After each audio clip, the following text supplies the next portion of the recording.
Express. The Eisenhower's 49 minutes from 390. Stevenson from the Veterans Memorial to DuSable Lakeshore Drive, it's 35 minutes. The Ryan, 30 minutes, 95th to downtown with a new roadwork layout. And southbound DuSable Lakeshore Drive, it's really jammed. Fullerton to Chicago Avenue. I'm Jim Telemonte on AM 560, The Answer. Chicago's Morning Answer continues next. AM 560 Weather Center forecast. Sunny to partly cloudy and pleasant, high near 80. 68 at O'Hare. Next news at 9. Chicago's Morning Answer with Dan and Amy continues next on AM 560, The Answer. From the Matrix Home Solutions studios, this is Chicago's Morning Answer on AM 560, The Answer. Listen to AM 560 The Answer online at 560theanswer.com, on the AM 560 mobile app, on your Alexa-powered smart speaker, and on TuneIn, iHeart, and on Odyssey. Only the biggest stories, only the biggest guests, and only the biggest opinions. This is AM 560 The Answer.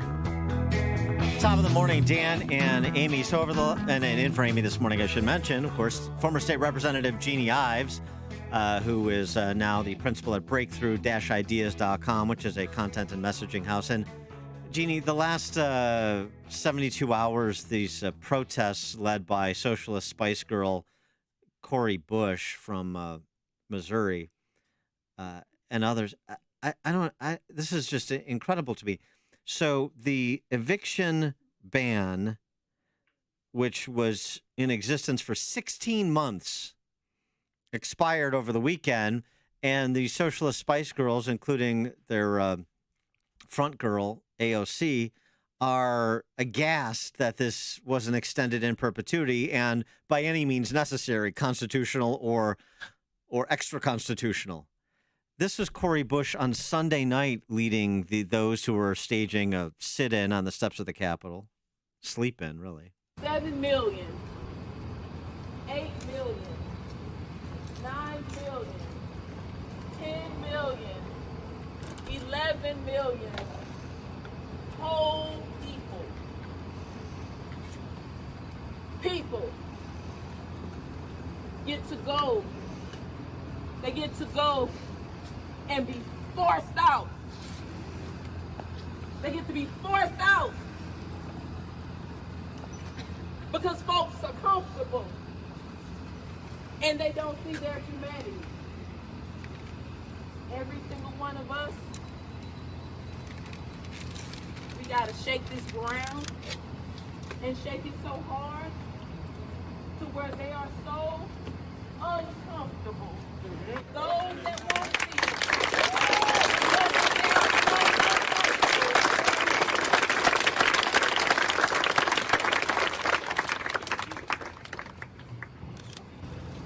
that they are so uncomfortable that they can't even stand their own skin. Can't stand their own skin. She woke up on Monday morning crying, I don't know why, and continuing on. Triggering. But when you hear the cries of others, when you hear the suffering of others, we're already fighting a battle and losing a battle because there are people who slept out last night, the night before. There are people who are already unhoused, and we don't have enough shelters. We don't have the safe housing for them right now. And that's a failure. That's another moral failure on our society. And so to then say, 7 million more, you can go while I go on vacation. 7 million more, you can go ahead. Like, that was your decision to be in this position. No. This is a systemic problem. This is a structural problem that can be handled by better policy decisions. Okay. So that's why we're out here. Okay, that's why they're out there for the unhoused, the unhinged representing the unhoused. 16 months, these relief checks are sent, and you're unable to pay rent now, and thus you potentially would face eviction if you haven't worked out some sort of payment plan with your landlord. And who, after 16 months, wouldn't have been in communication with their landlord to work out some sort of payment plan? I don't understand this. Well, I mean, the other part of the story is you've got, Pelosi getting beaten up by AOC and the likes of Cori Bush because, of course, they're saying, listen, you control it all. You could do something. It's Chuck Schumer, it's Joe Biden, it's Nancy Pelosi. You guys could do something if you really cared about our people. And now I love it. They're blaming their own leadership and saying we're not going to vote for anything and we're not going home from recess if you guys don't pass this, keep this eviction moratorium going. Is that unfair? You haven't paid rent in 16 months, let's say. You took full advantage of the forbearance, or you were working up some sort of payment plan that entire time with your landlord. And now, 7 million people? I don't know. These numbers fluctuate. 7 million, 11 million people just all of a sudden can't make month one payment. They can't make the first payment for August or for September. This is the sort of manufactured moral panic that really, I think, starts to grind on some people, at least some people that live in the real world, not these vacuums that the politicians believe we live in. For more on this, and other topics associated, we're pleased to be joined by John Tierney, contributing editor to the City Journal, former reporter and columnist for the New York Times, co-author of The Power of Bad, How the Negativity Effect Rules Us and How We Can Rule It. John, thanks for joining us. Appreciate it. Thank you, Dan. By the way, I played golf with your cousin, John Brennan, both in Florida and in Chicago. And he's a great guy. He's a great guy. He's a lot of fun. How's his golf game? It's not bad. He's got a nice swing, actually.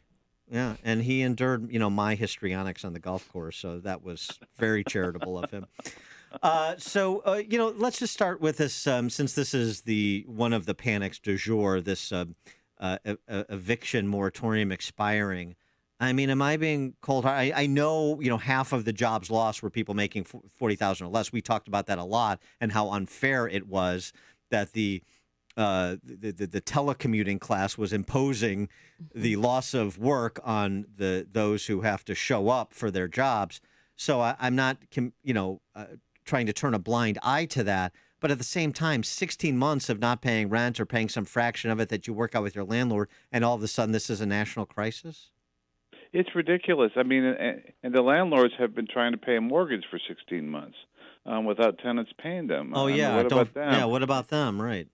And ultimately, the more that you hurt landlords, ultimately, the more you hurt the, tenants, because, landlords go out of business. They sell the house, they get foreclosed on. They sell the house. People don't, no one wants to start renting anything now if there's no assurance that your tenant will pay you. I mean, ultimately, this is basically, it's the laptop class that is, that has sort of profited from this epidemic, and both financially in many ways, and also sort of with this feeling of moral righteousness and getting to boss everyone else around and pretend to be saving the world, when in fact they're really, it's poor people, it's minorities, it's small businesses who have suffered the most from this, while these politicians and professionals and journalists have been doing quite well.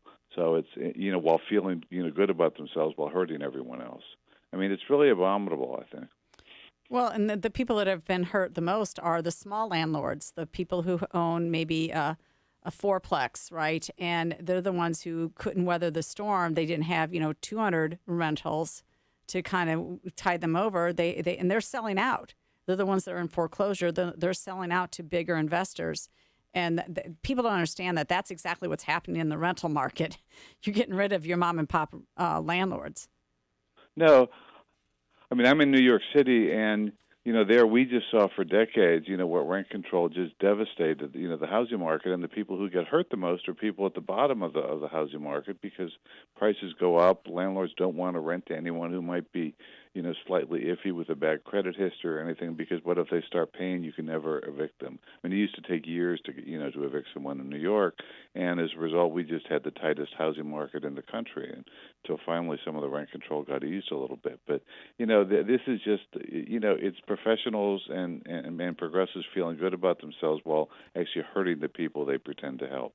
In your piece, the panic pandemic over at City Journal, so many things have been said, incredible things have been said. We forget some of them, but you reminded me of a good one, an excited utterance from no less than Hanoi Jane Fonda, that COVID was God's gift to the left.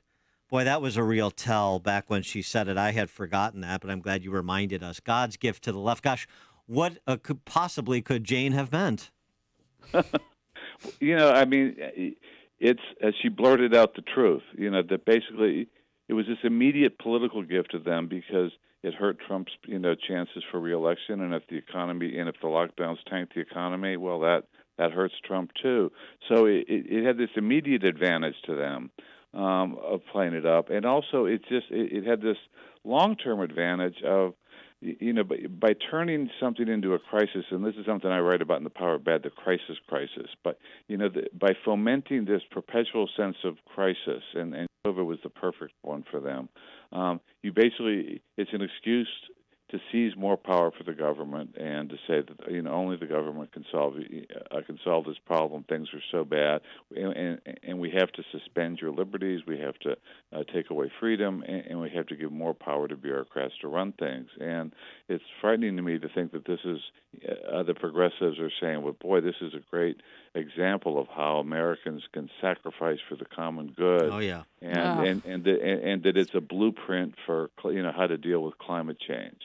And this is something that goes back to the original progressives of the 1920s. They really dreamed of the society that would be directed by expert social engineers, who wouldn't have to worry about voters or public opinion or things like that. They would, they would use scientific method. They would follow the science and tell everyone else what to do.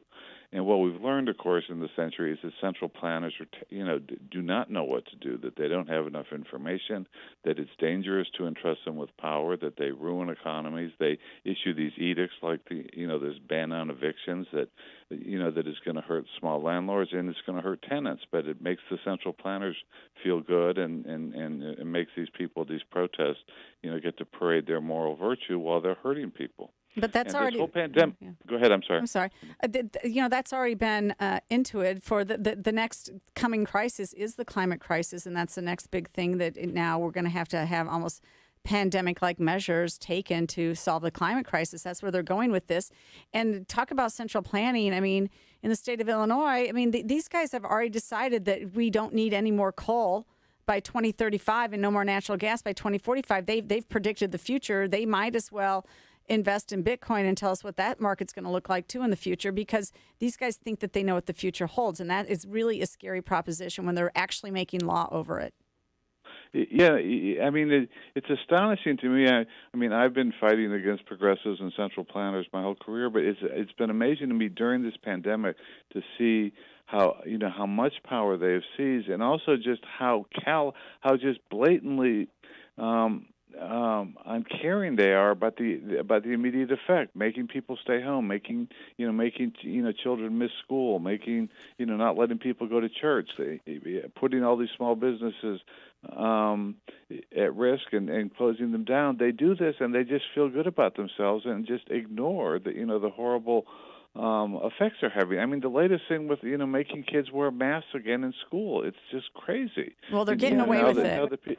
Yeah, and yet people are just going along with it. Once you instill this fear in people, you just keep milking a crisis. And I'm hoping we'll have new leadership that will come along and try and show people what's going on. I was glad to see Ron DeSantis immediately said we're not doing masks again in Florida. And as I write in that pandemic, he has been shown to be right. He followed. He really did follow the science, and that he listened to scientists who were not alarmists. Scientists who said you need to focus protection on the elderly and leave the rest of society open. And Florida did better than all but 10 other states, in dealing with this. And its economy did a lot better. I want to talk about status the world over, at least the Western world, because one of the things that you're always keen to mention, and I appreciate, because we try to as well, is something that was said by the director of the UN World Food Program at the beginning. You lock down, you break our supply chains, you're going to push 100 million people into poverty. You're going to have 30 million people more die of starvation the world over, because the third world relies on the first world to feed its people. And that's exactly what has happened. And for all these global citizens and the enlightened class and so concerned, it's their attitude in America replicated in even more dramatic colors in places like Australia, that is impacting the world over in terms of the loss of life. And that's also not part of the conversation normally. No, I mean, they just get ignored. In places like India, because we locked down and cut off the supply chain, factories shut down, and so people, there were people that had to walk, hundreds of miles back to their village because there was no work for them. This has a devastating effect on people around the world. And,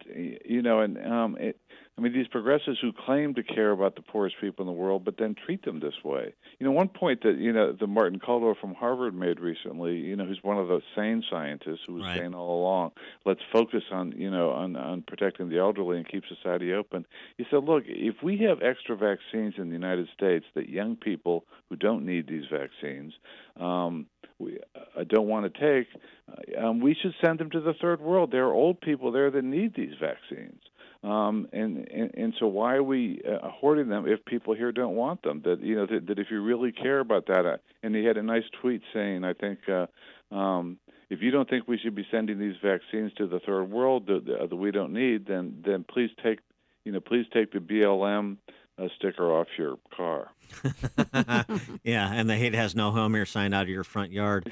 Yeah. John Tierney, contributing editor to City Journal, former reporter and columnist at the New York Times, co-author of The Power of Bad, How the Negativity Effect Rules Us and How We Can Rule It, which you should definitely pick up. John, thanks for joining us as always. Appreciate it.